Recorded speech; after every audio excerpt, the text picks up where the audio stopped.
Жергиликтүү кеңештерге шайлоо абдан шаңдуу башталды, айрыкча Бишкек шаарында. Партиялар күлкүгө кабылып, укмуш убадаларды жадырып жатышат. Бишкектин көчөлөрүндө жада калса кунг-фу панда дагы агитация кылып жүрөт. А интернетте супер каармандар Бишкекти куткарабыз деп шымалаңдашат. Кыскасы, 2000ге жакын кандидат шайлоочунун көңүлүн өзүнө буруу үчүн бардык инструменттерди колдонууда. Мына бул баннерди карап көрөлү. Тандоо эркиндиги партиясы "Мен сени сүйөм, кыргыз" деген баннерди илип коюптур. Муну менен эмнени айткысы келген? Эч ким приколду түшүнбөй калды окшойт. Биз деле орус, дунган, өзбек жана башка мекендештерибизди сүйөбүз. Бирок үтүрдү туура жерге коюп койсоңор жакшы болмок.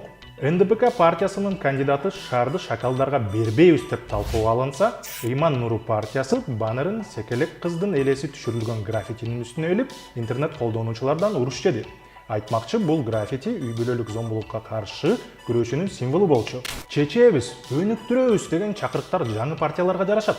Бирок шаар кеңештин эски чакырылышынын 32 депутаты кайрадан шайлоого бара жатышат.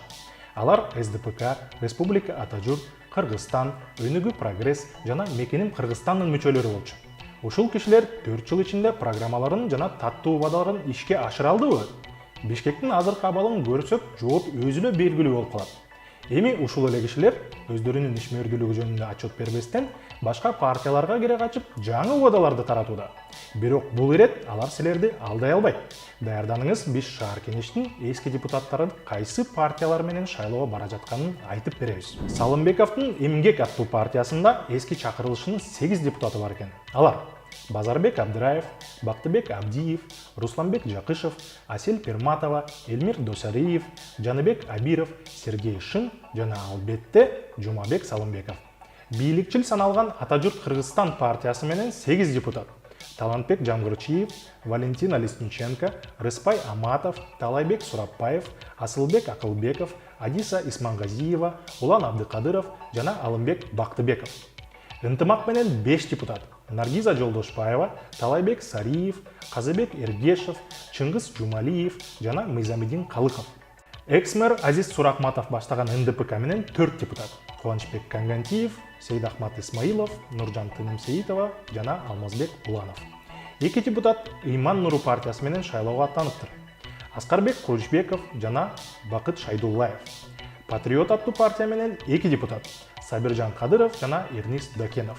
1 депутат реформада: Талай Сагынов, социал-демократтарда Лазарбек Адылбеков, Агульнара Молдобаева республикада. Молдобаева партиясын алмаштырбаган жалгыз депутат. 13 эл өкүлү бул шайлоого аттанган жок. Андан тышкары 5 октябрь окуяларына себеп болгон Биримдик жана Мекеним Кыргызстан партияларынын талапкерлери кайрадан бийликке жетүү үчүн аракет кылууда. Клуб KG маалымат сайтынын журналисттери кандидаттардын тизмелерин анализдеп, Жээнбековдун Биримдигинин жана Матраимовдун Мекеним Кыргызстан партиясынан 46 мүчөсүн таап чыгышты.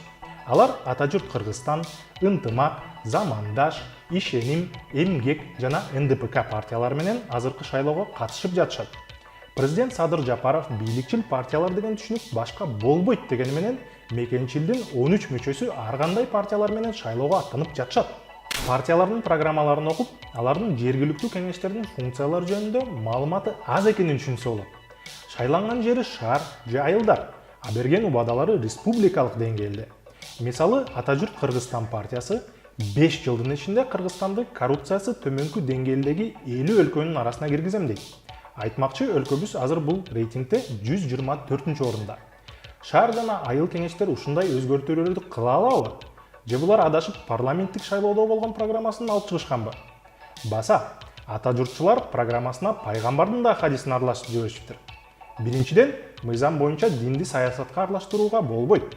Экинчиден, пайгамбар кайсы бир партиянын агитатору эмес. Туурабы? Ыйман Нуру партиясынын программасында 8 пункт бар экен. Бишкек мындай тигиндей болуш керек деп жазып коюштур. Бирок ошого жетиш үчүн кандай ыкмалар колдонулат айтылбаптыр. Иши кылып сөзүбүзгө ишенип эле койгула, бизде программа жана ыйман бар деген түшүнүктү. Но это не точно. Айрым партиялардын программалары философиялык трактатка окшош. Шаар кандай болушу керек, эмнеге Бишкек андай эмес деген терең суроолор жаңырат. Ак Бата партиясынын программасы так ушундай экен. Бул экс-мэр Нариман Тюлеев баштаган партия Бишкекте экологиядан баштап курулуш сферасына чейин калыбына келтиребиз дейт.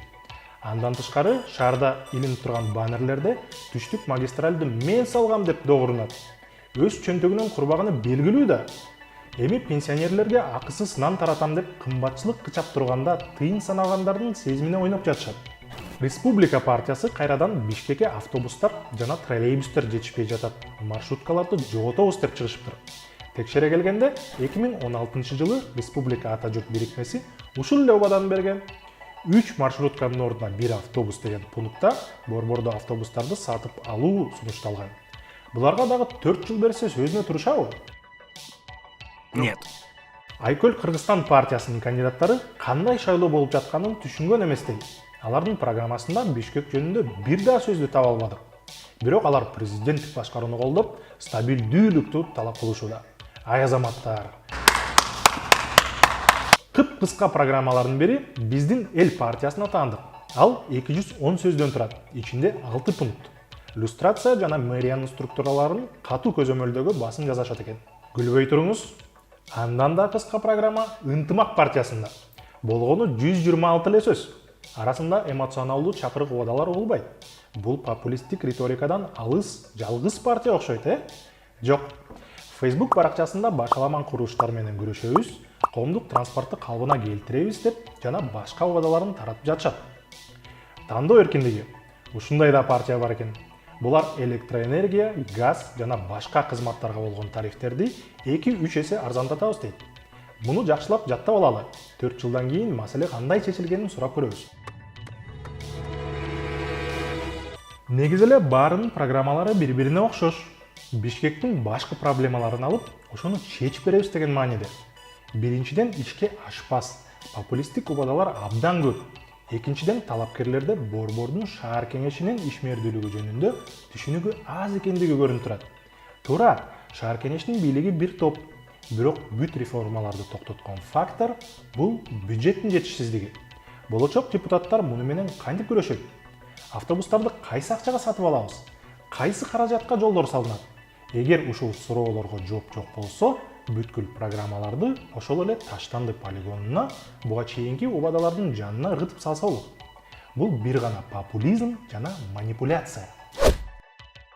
Бал тилдүү саясатчылардын ширин убада программаларына ишенип, ошого эле тоюп отуруп калбаңыз. Сөзүнө турбаган саясатчыларды башка шайлабаңыз. Алар үчүн бул эң чоң жаза болот. Эсиңерде болсун. Сиз шайлоочу катары депутаттардын программаларынын аткарылышын до конца доолаганы толук акыңыз бар. Бул видеого лайк коюп, социалдык тармактарга таратканды унутпаңыз.